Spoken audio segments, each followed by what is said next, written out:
বরিশালে ডাকাতদের ছবি ধারণ করায় সাংবাদিকের মোটরসাইকেল পুড়িয়ে দিয়েছে বরিশাল জেলা ছাত্রদলের সাংগঠনিক সম্পাদক সোহেল রারি সহ তার অনুসারীরা।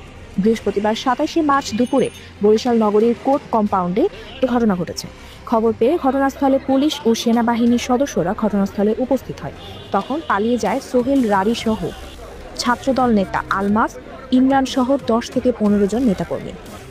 এই ঘটনায় ক্ষোভ প্রকাশ করে জড়িতদের দ্রুত গ্রেফতারের দাবি তুলেছেন বরিশালের গণমাধ্যম কর্মীরা। পেশাগত কাজে গিয়ে এমন হামলার ঘটনা গণমাধ্যমের জন্য অশনি সংকেত বলে মনে করছে নগরীর সচেতন নাগরিকরা। ভুক্তভোগী সাংবাদিক এন আমিন রাসেল বরিশাল নগরীর একটি স্থানীয় গণমাধ্যমের ফটো সাংবাদিক হিসেবে কর্মরত। ঘটনার একাধিক প্রত্যক্ষদর্শী বলেন, বৃহস্পতিবার দুপুরে কোর্ট কম্পাউন্ডে ডাকাতি মামলার আসামিদের ছবি ধারণ করেন সাংবাদিক আলামিন। এ সময় কয়েকজন যুবক উত্তেজিত হয়ে ফটো সাংবাদিক এন আমিন রাসেলের মোটরসাইকেলটি পুড়িয়ে দেয়। ভুক্তভোগী সাংবাদিক এন আমিন রাসেল বলেন, কয়েকদিন আগে বরিশালের বাবুগঞ্জে ৫ ডাকাতকে গ্রেফতার করেছিল পুলিশ। আজ বৃহস্পতিবার সেই ডাকাতি মামলার আসামিদের কারাগার থেকে বরিশাল আদালতে হাজিরা দিতে নিয়ে আসে পুলিশ।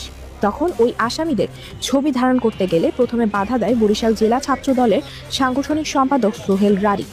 এরপর ছবি তুলতে থাকার অপরাধে সোহেল রারি, আলমাস, ইমরান সহ ১০ থেকে ১৫ জন ছাত্রদল নেতাকর্মী আমার মোটরসাইকেল পুড়িয়ে দেন।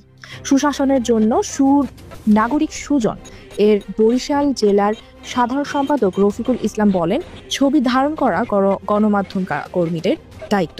কোন গণমাধ্যম কর্মীকে তার দায়িত্ব পালনে বাধা দেয়া গুরুতর অপরাধ। এতে অবাধ তথ্য প্রবাহ বাধাগ্রস্ত হয়। এতে যা রাষ্ট্রের জন্য হুমকি স্বরূপ।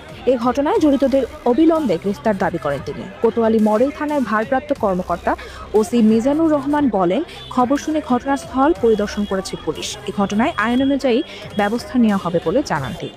আপনারা দেখছেন স্বাধীন বাংলা টিভি, মুক্তিযুদ্ধের চেতনায় বিশ্বজুড়ে বাংলা।